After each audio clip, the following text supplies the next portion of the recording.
veux-tu être guéri? Jésus-Christ l'a demandé au paralytique dans le livre de Jean au chapitre 5.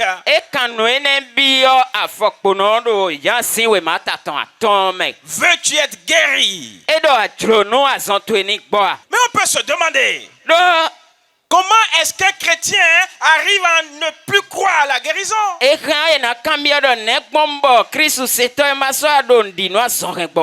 Jusqu'à ce que Jésus-Christ pose la question à quelqu'un qui est malade. S'il veut être guéri. Nous allons lire à 3 verset 1er. Et la Bible dit, Pierre et Jean montaient ensemble au temple à l'heure de la prière. Et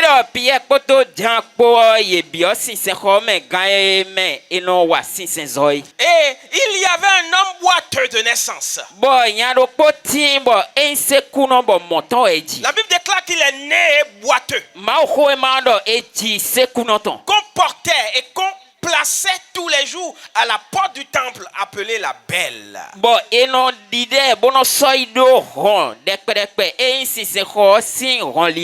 Pour qu'il fasse quoi? Pour qu'il ait la guérison? Non. La Bible dit pour qu'il demande l'aumône à ceux qui entraient dans le temple.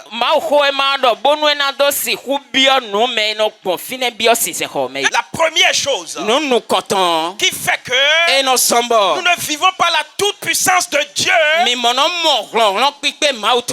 que nous allons à Dieu pour aller chercher ce qui n'est pas important. Jésus-Christ avait dit à Marthe et à sa sœur, ce qui est important, prioritaire, c'est la parole. Et au commencement, c'est la parole et tout a été fait avec la parole. C'est dans le groupement des frères en Christ que réside la puissance. Parce que là, tu ne retrouveras que la parole de Dieu. Cette parole avec laquelle tout a été fait. Rien n'a été fait sans la parole. Donc la guérison ne peut pas intervenir sans la parole. Veux-tu être guéri? Écoute la parole de Dieu. Reçois cette parole en toi. Agis avec cette parole. Ce monsieur n'était pas intéressé par la parole. Il était intéressé par l'aumône. Donc il n'entrait même pas dans le temple pour écouter ce qui se dit. On le mettait juste à l'entrée pour qu'il demande l'aumône. Parce que selon lui-même là, son cas est impossible. Parce qu'il est né comme ça. Quel type de parole peut me guérir alors que je suis né comme ça? Quel type de parole peut me guérir alors que j'ai sillonné toutes les églises? Je suis passé même chez les Vaudounos. Je suis passé partout dans les hôpitaux. Quelle est cette parole qui aujourd'hui peut puissamment me guérir? Nous voulons te dire quand il y a une parole qui guérit. Si tu veux être guéri, écoute cette parole ce soir. Ce monsieur, il restait à la porte. Il n'entrait pas dans le temple pour recevoir la parole. Même s'il entrait dans le temple, quel type de parole y est prêché? Voyez un peu aujourd'hui, les églises, les pasteurs font recours à la magie, au mysticisme, pour pouvoir faire des miracles, des faux miracles. Certains vont même inviter des gens pour faire de la scène, pour montrer qu'ils ont été guéris. Et tout ceci a fait perdre la foi aux personnes qui recherchent des réponses à leurs préoccupations. Les églises que tu parcours, toutes ces assemblées dans lesquelles tu n'as pas reçu la puissance de l'esprit, la puissance de la guérison, la puissance qui te donne l'équilibre, les racines pour tenir ferme et inébranlable, tu ne l'as pas eu. Il manque quelque chose dans ces églises-là. Il manque un enseignement. Il manque une parole. Il manque un principe de la foi que tu ne reçois pas. Et qui fait que tu ne deviens pas esprit. Alléluia. Amen. Tout a été accompli pour toi. La guérison que tu cherches a été accomplie pour toi. On dit que c'est dans les maîtres issus de Jésus-Christ que nous avons été guéris. C'est à la croix que tout a été fait. La Bible dit, cet homme, voyant Pierre et Jean, qui allaient y entrer, leur demanda l'aumône. C'est le deuxième problème. Il voit Pierre, il voit Jean. La seule chose qu'il voit en eux, capable qu'ils peuvent lui donner, c'est l'aumône. Et rien d'autre en plus. Pour lui, ils ne peuvent que lui donner de l'argent. Ta guérison viendra du fait de comment tu nous vois. Nous vois-tu capable d'être utilisé par l'Esprit Saint pour intervenir dans ta vie maintenant et tout de suite? Parce que c'est ainsi que tu recevras la guérison. Alléluia. Amen. Ce monsieur n'a pas vu le potentiel qui était en Jean et Pierre. Non, il n'a vu que le jeton. Et il les regardait. Pierre, de même que Jean, fissa les yeux sur lui. Et ils lui disent, regarde-nous. La Bible dit que il a vu Pierre, il a vu Jean. Mais Pierre lui dit, regarde-nous, parce que tu ne nous as pas encore vu. Tu ne connais pas la puissance qui est en nous. Le message que nous portons qui nous donne cette puissance. Tu ne connais pas encore ce message. Alors nous te disons, écoute-nous, parce que nous avons un message puissant. Reçois ce message et tout sera réglé dans ta vie. Pierre dit, regarde-nous. Quand ce monsieur les a regardés maintenant, la Bible dit, il les regarde attentivement. Attentivement. C'est en ce moment qu'il veut lui communiquer quelque chose. Quelque chose de puissant. Alors Pierre lui dit, je n'ai ni argent, ni or, mais ce que j'ai, je te le donne. Ce que nous avons, nous te le donnons. C'est à toi de recevoir ou de refuser. Et ils lui disent, au nom de Jésus-Christ de Nazareth, lève-toi et marche. Veux-tu être guéri? Au nom de Jésus-Christ de Nazareth, lève-toi et marche. Hey. Si c'est dans les églises d'aujourd'hui là, on va faire prière de 7 personnes. On va lui donner une onction. On va lui donner des cailloux pour dire de mettre dans l'eau à la maison pour se laver. On va lui donner des choses à laver. Une eau bénite. Pierre n'avait rien de tout ça.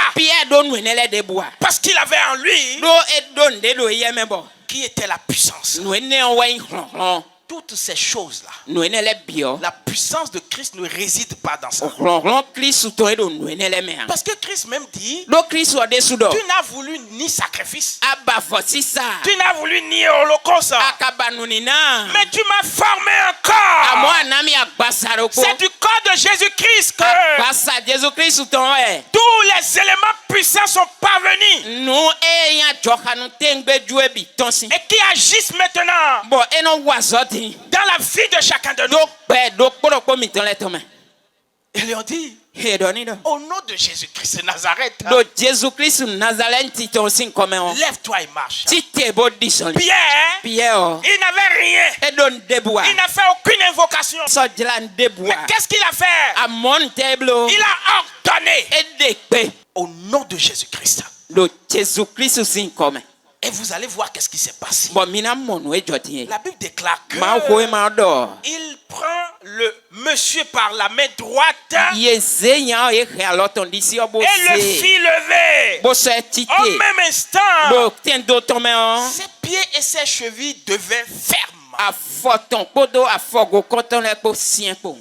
D'un son, il fut debout. Et il se mit à marcher. Il entra avec eux dans le temple, marchant, sautant et louant Dieu. C'est maintenant qu'il connaît la toute puissance de Dieu. Rien qu'à travers la parole. Ce n'est pas à travers la prière, les grandes quantités de prière. Ce n'est pas à travers la privation de nourriture. Ce n'est pas à travers des objets bénis. Ce n'est pas à travers des cérémonies religieuses. Mais à travers la foi qu'il a eue en la parole qui lui a été donnée. Nous, enfants du GFC, les gens sont surpris que nous ayons la guérison. Que nous marchons victorieux devant les forces du mal. Que nous défions publiquement la sorcellerie. Et que nous enchaînons toute domination. Et nous allons vous dire de quoi nous tenons ce pouvoir-là. Les gens étaient étonnés que ce monsieur était guéri. Comment ont-ils pu avoir cette puissance de le relever? Et tout le monde s'en est étonné. Leur puissance venait de l'Esprit Saint. L'Esprit Saint. C'est ce que nous te montrons aujourd'hui. Si tu veux être guéri, nous ne parlons pas uniquement des gens qui sont malades physiquement. Il y a aussi la maladie spirituelle. Et cette maladie spirituelle est la véritable question, le véritable problème. Et ça fait que tu ne peux pas obtenir la guérison physique. Pierre, voyant cela, dit au peuple, homme d'Israël, pourquoi vous vous étonnez? Pourquoi avez-vous les regards fixés sur nous? Comme si c'était par notre propre puissance ou par notre piété que nous eussions fait marcher cet homme.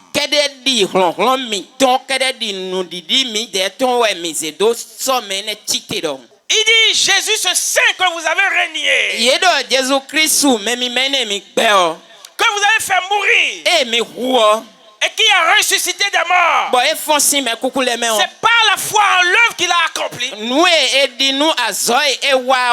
que nous avons pu guérir cet homme. Alléluia. Amen.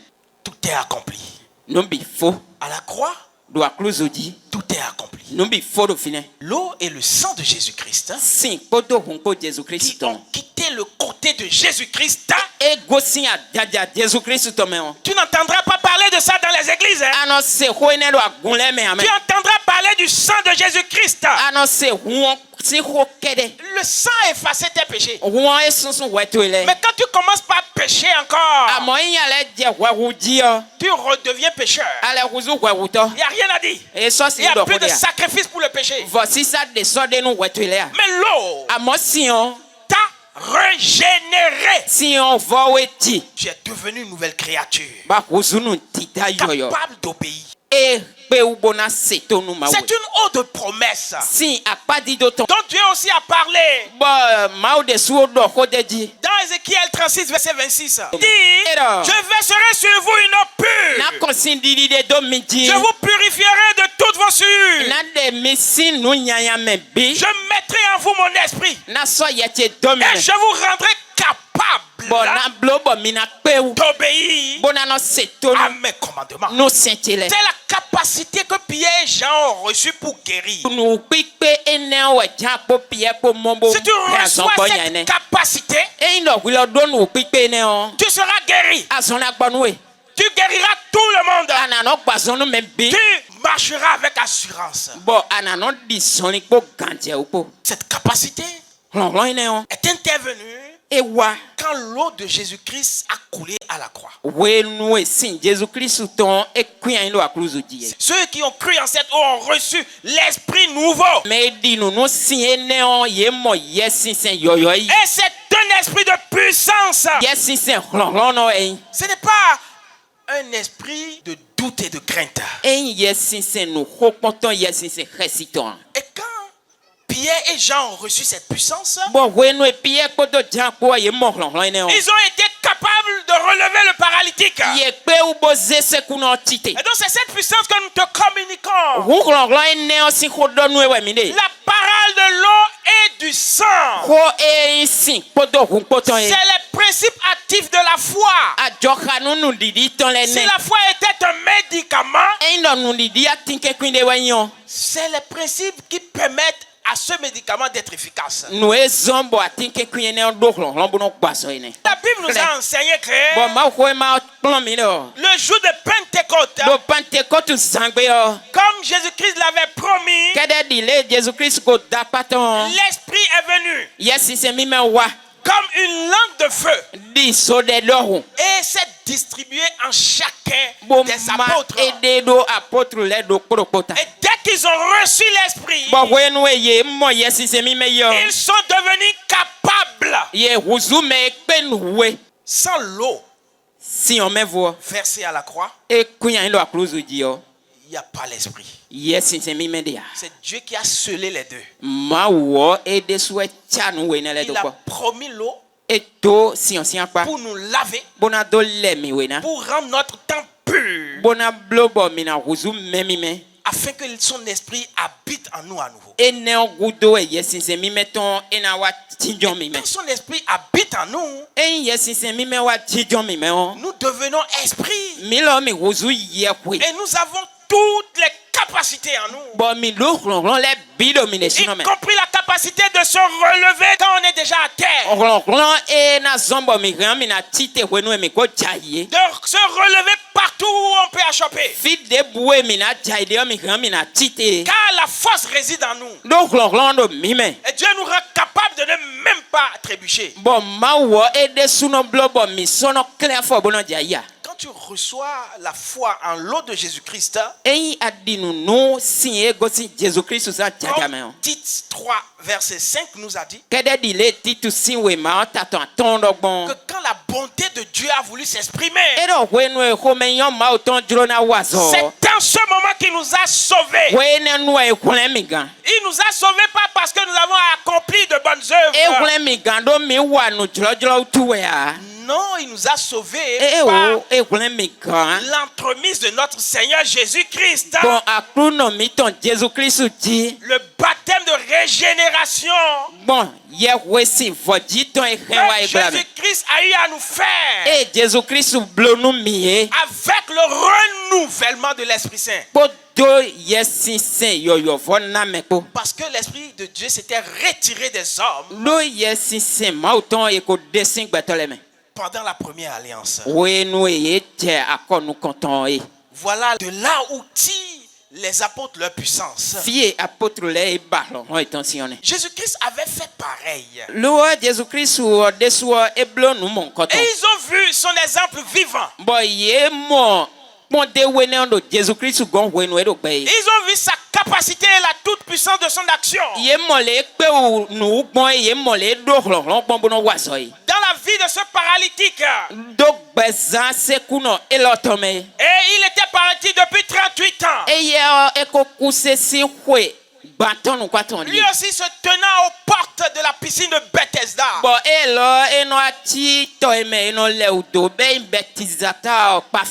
Cherchant la guérison. La guérison dans la piscine de Bethesda. La Bible déclare dans Jean 5 au verset 6 que Jésus l'ayant vu coucher et sachant qu'il était malade depuis longtemps,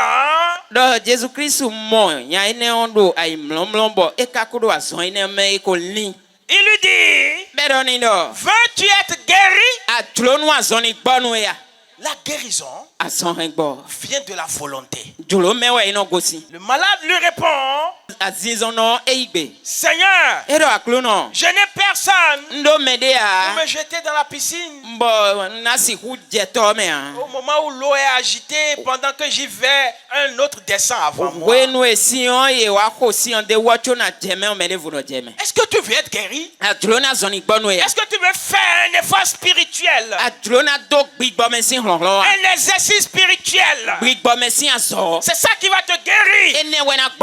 C'est-à-dire que commencez par croire en ce que tu n'as pas vu. L'eau et le sang de Jésus-Christ. C'est pour toi que ces deux éléments ont coulé. Tu ne l'as pas vu. On te dit de croire en l'action. C'est très difficile. Mais commence par t'exercer à ça. Il dit, je n'ai personne. Oui, il n'a personne. Parce que nous vivons dans un monde où nous sommes entourés d'ennemis. Personne ne veut du bien de l'autre. Non. Sinon, comment est-ce que dans Jérusalem, il n'y a personne qui peut mettre ce monsieur dans l'eau depuis 38 ans? C'est comme ça que tu es. Dénudé.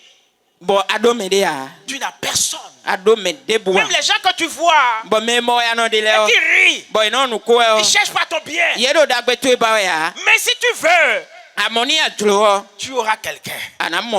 Tu auras l'esprit de Dieu qui sera ton garde du corps. Crois en l'eau de Jésus-Christ. Comme t'ayant baptisé, l'esprit de Dieu viendra habiter en toi. L'apôtre Paul, il a demandé aux chrétiens d'Éphèse, est-ce que vous avez reçu l'esprit quand vous avez cru? Ils ont dit non. L'apôtre Paul le dit. Mais quel baptême avez-vous reçu alors? Du baptême que tu as reçu dépend ta force. L'eau terrestre n'a aucune puissance. Aucune puissance. Ce n'est que de l'eau sale. Et on va te plonger dedans pour te rendre même malade. L'eau pure, sans tache, qui nous a lavés, qui nous a baptisés, qui nous a transformés, qui fait que quand la sorcellerie nous voit, elle fuit. Quand l'occultisme nous voit, il s'ennuie et s'anéantit. Cette eau a quitté le côté de Jésus-Christ. Crois en cette eau de baptême.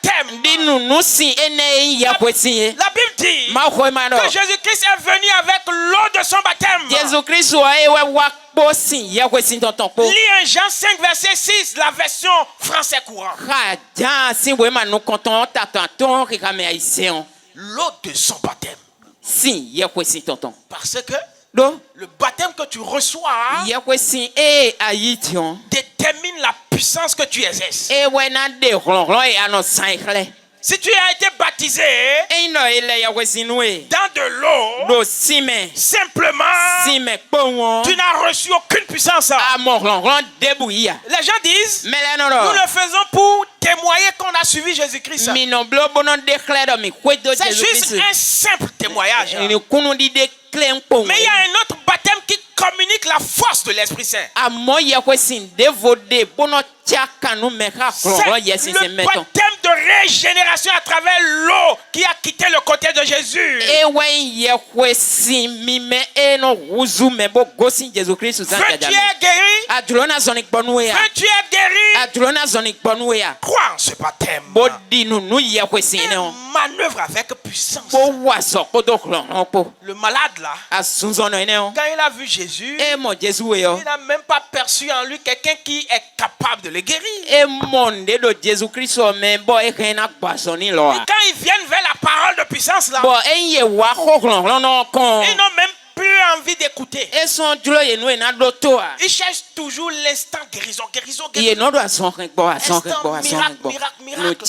Oh, c'est la parole qu'ils entendent là, qui opère dans le spirituel pour qu'ils soient guéris dans le charnel. Il n'a pas écouté Jésus. Jésus dit, veux-tu être guéri? Il n'a même pas répondu. Il lui a dit que c'est impossible. Que lui il est là depuis 38 ans. Personne ne l'a aidé. Jésus-Christ a regardé. Et il lui a dit, lève-toi. Prends ton lit et marche. Aussitôt, cet homme fut guéri. Il prit son lit et marcha. C'est quand tu reçois la foi en l'eau et au sang de Jésus. Tu reçois l'Esprit Saint. Et la Bible dit dans Romains 8 verset 26. Quand ce moment-là, c'est l'Esprit Saint qui prie pour toi. Ce n'est aucun pasteur. Ce n'est personne d'autre. Parce que l'Esprit connaît tes besoins. Et la référence dit que l'Esprit agit, intercède auprès de Dieu pour les saints. C'est le secret que nous te confions aujourd'hui. La présence de l'Esprit dans ta vie là, c'est la solution à toutes tes préoccupations. Ce monsieur il s'est levé, il a marché, Jésus-Christ l'a guéri. Et il a guéri doublement. Parce que ce monsieur-là, il avait une maladie spirituelle qui lui faisait croire que il ne peut pas être guéri. Il n'a pas la foi. Il croyait que la seule source de guérison possible, c'est l'eau qui est dans la piscine de Bethesda. Il n'était même pas prêt à écouter la parole de Jésus-Christ. Quand il a écouté, et il a entendu, lève-toi et marche, il a compris que une puissance vient de lui être communiquée. Non à travers aucune cérémonie religieuse. Non à travers aucun objet béni. Juste la parole. La guérison vient de l'œuvre que Jésus-Christ a accomplie à la croix. Mais si tu es atteint d'une maladie incurable, cette maladie peut être là. Le révérend Jacques dit, la maladie peut être là et ne va avoir aucun pouvoir sur toi. Aucun pouvoir. Jusqu'à ce que les honte disparaissent. Veux-tu être guéri? Veux-tu avoir la guérison spirituelle, la guérison charnelle? Veux-tu être un homme complet qui agit avec assurance et qui ne craint rien? Pour qui l'Éternel combat? Écoute les émissions du groupement des frères en Christ. Tous les dimanches à 11h30, une prédication de puissance passe sur la radio nationale.